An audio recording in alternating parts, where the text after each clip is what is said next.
50 సంవత్సరాల తర్వాత అస్సలు పొరపాటున కూడా శృంగారం చేయకండి. ఎందుకో ఇప్పుడు మనం తెలుసుకుందాం. ఎప్పుడూ కూడా ఈ 4 విషయాల్లో అస్సలు సిగ్గుపడొద్దు. పాత బట్టలు, పేద స్నేహితులు, ముసలి తల్లి తండ్రి మరియు సాధారణ జీవనం వీటిల్లో అస్సలు సిగ్గుపడకండి. తెలివితేటలు ఉన్నాయని ఇతరులను మోసం చేయడానికి ఎప్పుడూ ప్రయత్నించొద్దు.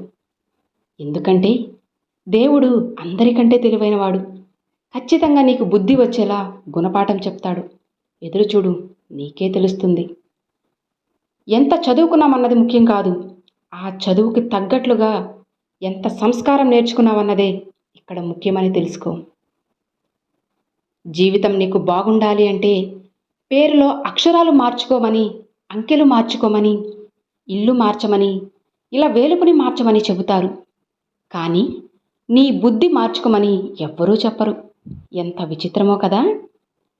ఓపిక అనేది ఎంతో విలువైనది.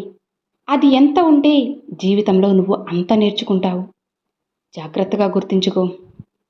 వయసు పెరుగుతూ ఉంటే జ్ఞానం పెరగాలే కానీ చులకన చేసి మాట్లాడితే రూపం మాత్రం నీకు రాకూడదని తెలుసుకో. కాలం మారుతుందో లేదో తెలియదు కానీ మనుషులు మాత్రం ఖచ్చితంగా మారుతున్నారు. ఎదురుగా ఉన్నప్పుడు ఒకలా, లేనప్పుడు ఇంకోలా ఉంటున్నారు. నిజమే కదా. జీవితంలో ఎదురు దెబ్బలు తగలడం మంచిదేనేమో అనిపిస్తుంది. కాలికి దెబ్బ తగిలితే వెళ్ళే దారిలో ఎలా నడవాలో తెలుస్తుంది. కానీ అదే దెబ్బ మనసుకు తగిలితే ఎలాంటి వారితో ఎలా ఉండాలో నేర్పిస్తుంది. నిజమేనా. కోపంలో వచ్చిన మాటను నువ్వు పట్టుకుంటే మనసు విరిగిపోతుంది. అదే ఆ కోపం వెనుక ఉన్న ప్రేమని నువ్వు తెలుసుకున్నావు అంటే ఆ బంధం బలంగా నిలబడుతుంది అని తెలుసుకో. ఏ బంధంలో అయినా సరే ఒక అడుగు మనం, ఒక అడుగు వాళ్ళు ముందుకు వేస్తేనే కదా ఆ బంధం బలంగా ఉంటుంది.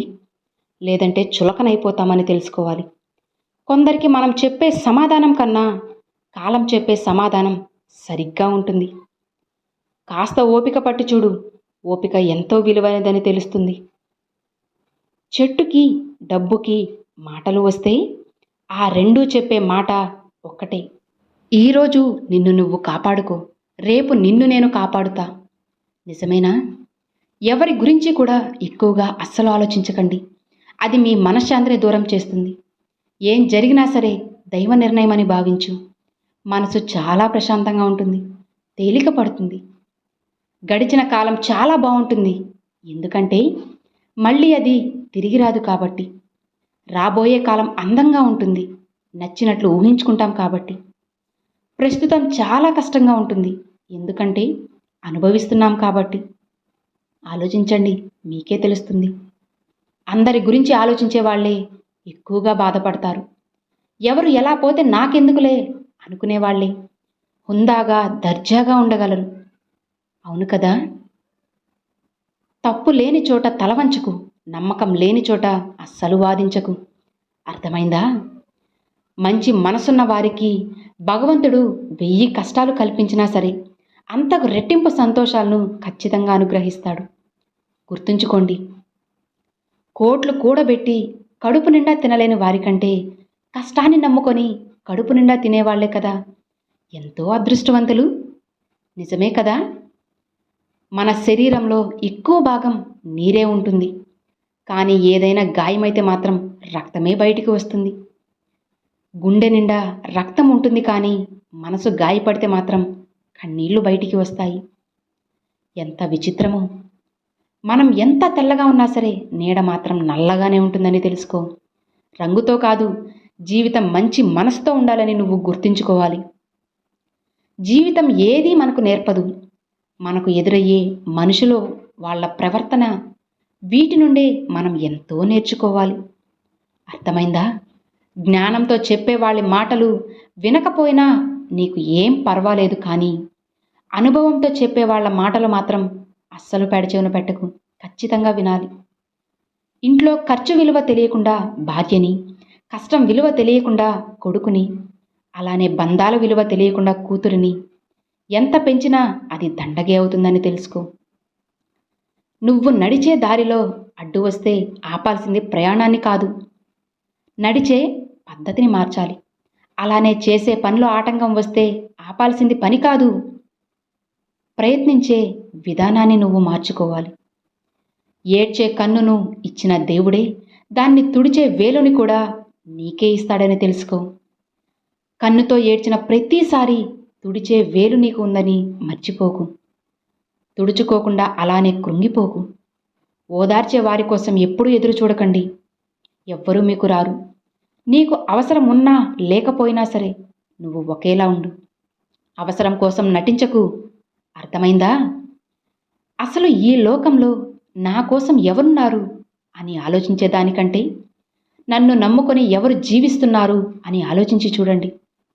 జీవితం ఎంత బాగుంటుందో మీకే తెలుస్తుంది. జీవితంలో ధనం కంటే ముఖ్యమైనది మనశ్శాంతి. ఎందుకంటే దాన్ని ఎవ్వరూ కూడా అమ్మలేరు, కొనలేరు కాబట్టి. అసలు ఏ బంధమైనా సరే పెరగాలన్నా, నిలబడాలన్నా, మరియు సాఫీగా కొనసాగాలన్నా ఒకరి మాట ఒకరు ఖచ్చితంగా వినే తీరాలి. అప్పుడే కదా ఆ బంధం అక్కడ బలపడుతుంది. ఒకరి మౌనం ఒకరు ఖచ్చితంగా అర్థం చేసుకోవాల్సిందే. లోపాలు లేని మనిషి, లోటు లేని జీవితం ఈ లోకంలో ఎవ్వరికీ ఉండదు. సాధ్యమైతే మార్చుకోవాలి, లేకపోతే అలవాటు చేసుకోవాలి.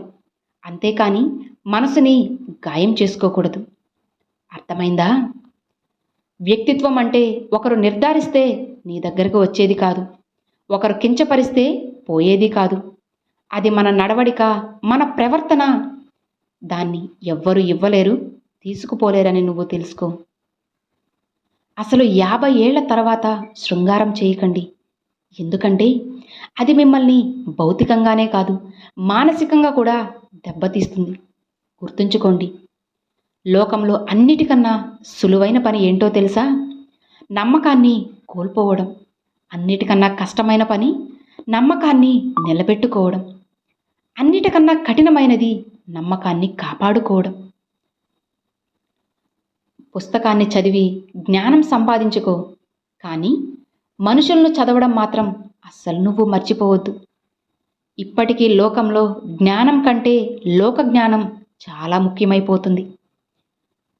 తనకు తాను గురువు అయిన వ్యక్తి జగద్గురు అవుతాడు. నిజమేనా? స్వీయ జ్ఞానం లేకుండా వేరొకరి నుంచి జ్ఞానాన్ని ఆశించడం అంటే చీకటి నుంచి చీకటిలోకి ప్రయాణించడమే అవుతుంది. గుర్తుంచుకోండి.